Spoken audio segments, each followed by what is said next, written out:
उनके पास क्या ऑप्शन है? आप मुझे बताइए। आज हमारे देश के आर्मी चीफ की किताब को एक एंटी नेशनल एक्ट करार कर दिया है। ऐसे बिहेव कर रहे हैं जैसे हमने पाकिस्तान आर्मी चीफ की हमने किताब पढ़ी हो। देश के आर्मी चीफ रहे हैं, उस समय पर रहे हैं जब गलवान जैसा क्लैशेस हुए थे, उस समय पे हुए जब देश के प्रधानमंत्री ने ये कहा कि ना कोई घुसकर आया है, ना कोई हमारी जगह पर कब्जा हुआ है। उस समय की वो अपना वर्णन कर रहे थे। कोई उसमें ऐसा आपत्तिजनक बातें नहीं थी, पर फिर भी उस किताब को रोका गया। राहुल गांधी जी को बोलने से रोका गया। अब इसको एक क्रिमिनल एक्ट बताकर उन पे एफआईआर दर्ज किया गया है। सच्चाई यह है कि किताब सबके पास थी क्योंकि एडवांस कॉपीज जा चुकी थी। प्री ऑर्डर्स शुरू हो गए थे। उनका बकायदा ट्वीट था कि अगर प्री ऑर्डर करना है। ये पेंगुइन हाउस भी क्या कर रही है? पेंगुइन भी जानता है कि जिस तरीके से ईडी, सीबीआई इनकम टैक्स का इस्तेमाल कर विपक्ष के घरों में भेजा जाता है, विपक्ष को जेल में डाला जाता है, जैसे इंडस्ट्रियलिस्ट को चुप कराया जाता है, अब वो पब्लिकेशन हाउसेस पे आ रहे हैं। तो क्या करें वो लोग? उनके पास चारा क्या रह गया है? और दूसरी बात, ये जो उन्होंने एफआईआर दर्ज कर उनसे माफी मंगवाकर, उनसे नरावने जी से ट्वीट कराकर ये सब कहा है, पेंगुइन हाउस से कराया है, ये एक संदेश भेज रहे हैं बाकी सारे सर्विंग आर्मी चीफ्स को और आर्म फोर्सेस के चीफ्स को कि हमारे कार्यकाल में जो आपने सर्विस की है, अगर आप किताब लिखते हैं तो हम आपके पीछे भी आएंगे।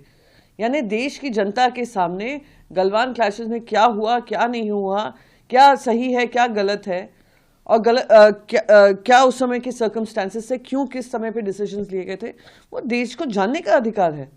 आपने तो उसको एंटी नेशनल बता दिया। It's a shame. It's like reading farmer army chiefs book history से। अगर वो नहीं शायद क्लैरिफिकेशन देते, शायद देश के आर्मी चीफ को भी ये लोग एंटी नेशनल कह देते हैं। उनके पास क्या ऑप्शन है? आप मुझे बताइए। आज हमारे देश के आर्मी चीफ की किताब को एक एंटी नेशनल एक्ट करार कर दिया है। ऐसे बिहेव कर रहे हैं जैसे हमने पाकिस्तान आर्मी चीफ की हमने किताब पढ़ी हो। देश के आर्मी चीफ रहे हैं, उस समय पर रहे हैं जब गलवान जैसा क्लैशेस हुए थे, उस समय पे हुए जब देश के प्रधानमंत्री ने यह कहा कि ना कोई घुसकर आया है, ना कोई हमारी जगह पर कब्जा हुआ है।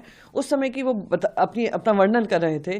कोई उसमें ऐसा आपत्तिजनक बातें नहीं थी, पर फिर भी उस किताब को रोका गया। राहुल गांधी जी को बोलने से रोका गया। अब इसको एक क्रिमिनल एक्ट बताकर उन पे एफआईआर दर्ज किया गया है।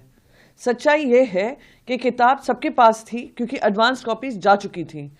प्री ऑर्डर्स शुरू हो गए थे। उनका बकायदा ट्वीट था कि अगर प्री ऑर्डर करना है। ये पेंगुइन हाउस भी क्या कर रही है? पेंगुइन भी जानता है कि जिस तरीके से ईडी, सीबीआई इनकम टैक्स का इस्तेमाल कर विपक्ष के घरों में भेजा जाता है, विपक्ष को जेल में डाला जाता है, जैसे इंडस्ट्रियलिस्ट को चुप कराया जाता है, अब वो पब्लिकेशन हाउसेस पे आ रहे हैं। तो क्या करें वो लोग? उनके पास चारा क्या रह गया है? और दूसरी बात, ये जो उन्होंने एफआईआर दर्ज कर उनसे माफी मंगवाकर, उनसे नरावने जी से ट्वीट कराकर ये सब कहा है, पेंगुइन हाउस से कराया है, ये एक संदेश भेज रहे हैं बाकी सारे सर्विंग आर्मी चीफ्स को और आर्म फोर्सेस के चीफ्स को कि हमारे कार्यकाल में जो आपने सर्विस की है, अगर आप किताब लिखते हैं तो हम आपके पीछे भी आएंगे। यानी देश की जनता के सामने गलवान क्लैशेस में क्या हुआ, क्या नहीं हुआ, क्या सही है, क्या गलत है, और क्या उस समय के सर्कमस्टेंसेस से क्यों किस समय पे डिसीजंस लिए गए थे, वो देश को जानने का अधिकार है। आपने तो उसको एंटी नेशनल बता दिया। It's a shame. It's like reading farmer army chiefs book history से। अगर वो नहीं शायद क्लैरिफिकेशन देते, शायद देश के आर्मी चीफ को भी ये लोग एंटी नेशनल कह देते हैं।